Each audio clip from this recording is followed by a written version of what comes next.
Bonjour à tous. 3 lettres, RSE, responsabilité sociétale des entreprises.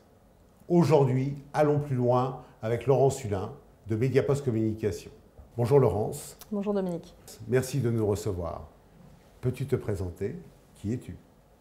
Laurence Hulin, je suis directrice développement responsable et pilotage chez Mediapost Communication. Donc Mediapost Communication, c'est le 5e groupe de communication en France et c'est 14 000 collaborateurs. Voilà. Et on est aujourd'hui leader dans le marketing relationnel, aussi bien au niveau local que national ou international. La RSE, tout le monde en parle. Tout le monde l'intègre dans ses valeurs. Mais de quoi parle-t-on? Alors la RSE, c'est la responsabilité sociétale des entreprises. Concrètement, c'est le développement durable appliqué à l'entreprise. Elle est basée sur une norme ISO 26000 qui est assez complexe et qui reprend 7 grandes thématiques. La gouvernance de l'organisation, concrètement, c'est au COMEX, comment on applique ces valeurs de responsabilité sociétale dans l'entreprise et comment on fait descendre les informations. C'est le droit de l'homme et tout ce qui est relations et conditions de travail, donc c'est tout ce qu'on appelle nous, chez nous, le social. Donc c'est les formations, l'intégration des travailleurs handicapés, des jeunes, des seniors, tout ce qui est santé et sécurité au travail. C'est l'environnement, c'est la protection de l'environnement, la gestion des déchets, de la consommation d'énergie, la compensation carbone éventuellement. C'est aussi tout ce qui est loyauté des pratiques, donc c'est l'éthique dans le commerce finalement. C'est la question relative aux consommateurs, c'est comment on aide ses clients et ses consommateurs à bien choisir et comment on les accompagne. C'est les services à la personne, les SAV, des choses comme ça.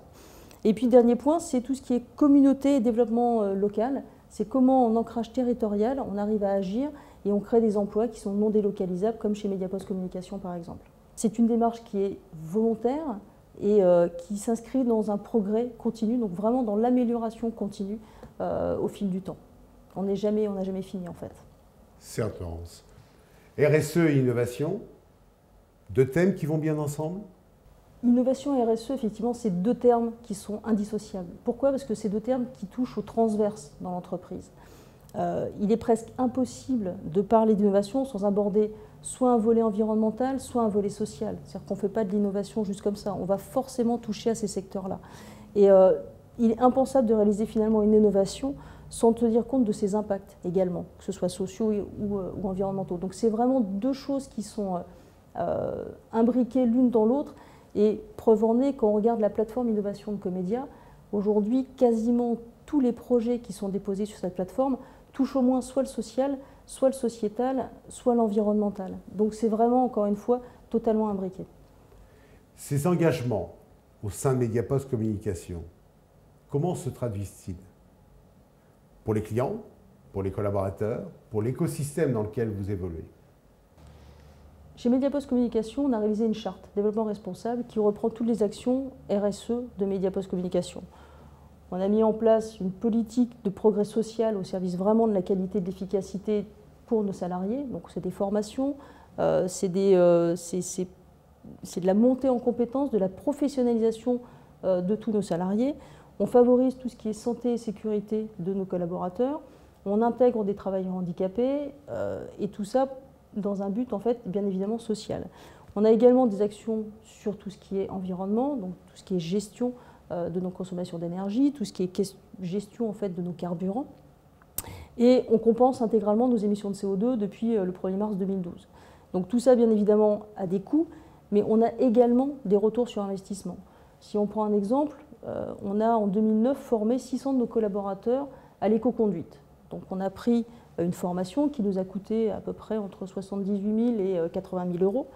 Et dès la première année, on a réussi à économiser 110 000 euros de carburant, soit 16% de carburant en moins grâce à cette formation éco-conduite. Deuxième année, on a économisé 120 000 euros.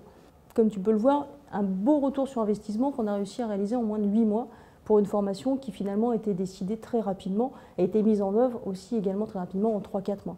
Voilà, donc il y a des opérations encore une fois concrètes au niveau du développement durable ou de la RSE qui peuvent être mises en place rapidement, qui ont des retours sur investissement et qui permettent aussi finalement à l'entreprise d'être gagnant-gagnant. Et comme tu sais, je dis souvent, on ne parle pas de développement durable si ce n'est pas rentable. Encore une fois, voilà, il faut qu'on arrive à apporter des preuves au COMEX et on le voit bien évidemment quand on monte des budgets, derrière il faut qu'on ait des résultats. Bravo pour ce bilan, tout à fait remarquable. Et quels sont les projets d'avenir?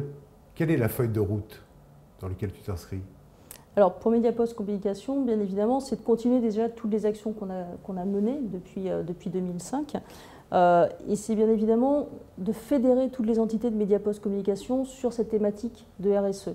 On a intégré des entités en 2010, en 2011, en 2012, et maintenant il faut que tout le monde monte en compétence sur la thématique RSE. Donc c'est mon rôle aujourd'hui, de fédérer ces entreprises via la communication, via la montée en compétence de toutes les équipes, que ce soit RH ou que ce soit de mes relais environnementaux ou RSE dans les entreprises, et voilà, et de faire monter tout le monde sur un cran au-dessus. Pour ça, on a entre autres une évaluation ISO 26000 qu'on a déjà réalisée il y a 18 mois maintenant et que l'on va recommencer à partir du mois de juin pour justement voir qui a réussi à progresser dans quelle thématique et puis pouvoir construire les plans d'action et continuer à monter en compétence sur la RSE.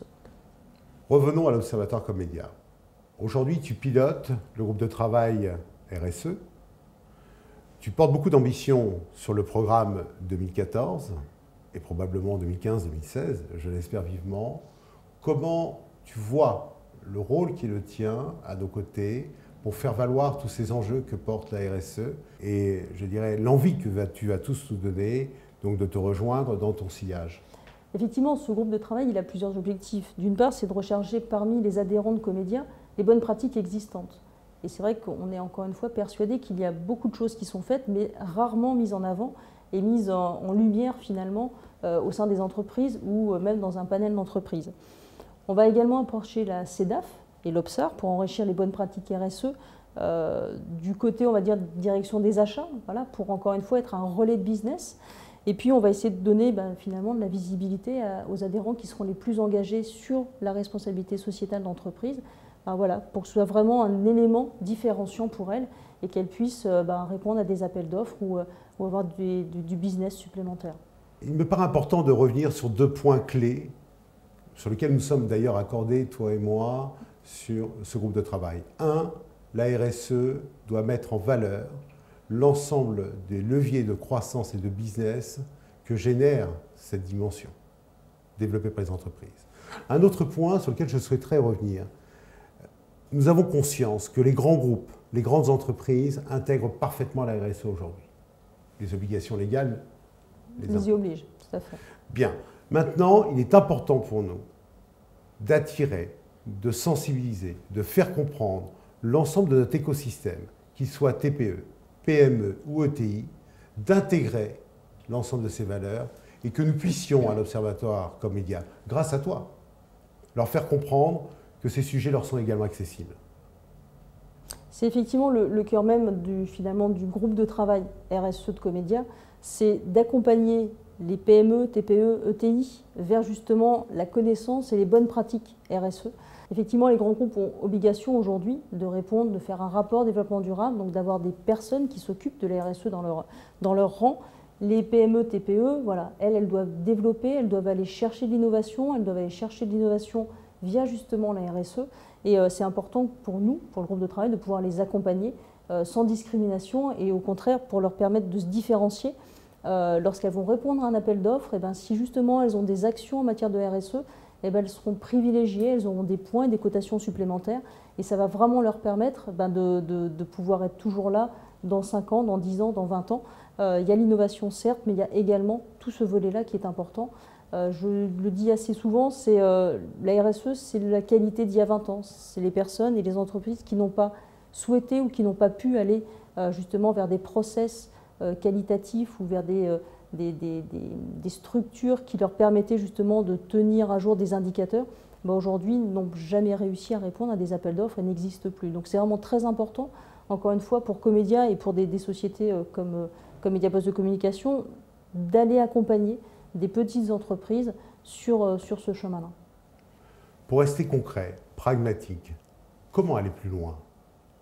Comment aller plus loin? En fait, on a développé une plateforme qui est une plateforme numérique, RSE, qui va permettre aux adhérents de Comédia de pouvoir aller déposer leurs bonnes pratiques environnementales, sociales, économiques et permettre justement de faire savoir toutes les bonnes actions qu'elles ont pu mettre en place. Alors ça peut être, comme je l'ai évoqué tout à l'heure, l'éco-conduite avec un ROI et expliquer pourquoi ça marche. Ça peut être de la compensation carbone, ça peut être, comme Rossigo de la Poste, voilà, un projet qui permet d'aller récupérer en économie circulaire du papier d'entreprise pour les faire recycler en France. Voilà, donc tous les beaux projets qui peuvent exister, toutes les belles actions ou les bonnes pratiques, c'est comme ça qu'on appelle ça généralement, pour permettre aux entreprises qui sont déjà engagées de trouver d'autres idées pour aller plus loin, ou pour permettre aux entreprises qui commencent dans le développement responsable ou dans la responsabilité sociale d'entreprise d'aller piocher les bonnes actions qui sont faciles à mettre en place,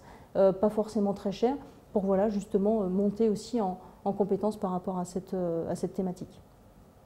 Merci Laurence.